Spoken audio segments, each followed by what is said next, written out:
Shoulder replacement is performed for arthritis of the shoulder. Arthritis of the shoulder occurs when the ball and socket become rough. Imagine a cue ball, white and shiny, taking some sandpaper and making it rough. This is arthritis.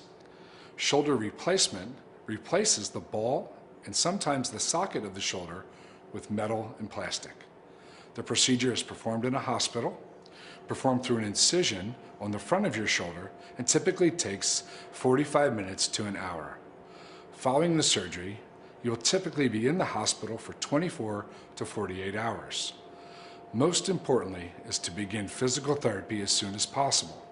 The therapist or even a motion machine will begin early range of motion of your shoulder and prevent stiffness. After 10 days, we will see you back in the office, perform x-rays, and typically begin outpatient therapy. Over the first 4 weeks, someone else will move your shoulder, including the motion machine. The second 4 weeks, you will assist or move the shoulder on your own, and in the third set of 4 weeks, you'll begin resistance exercises. Beginning 8 weeks after surgery and between the 8th and 12th week, we'll begin strengthening your arm.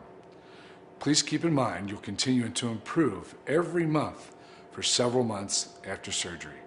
And remember, our goal is to get you back in your game.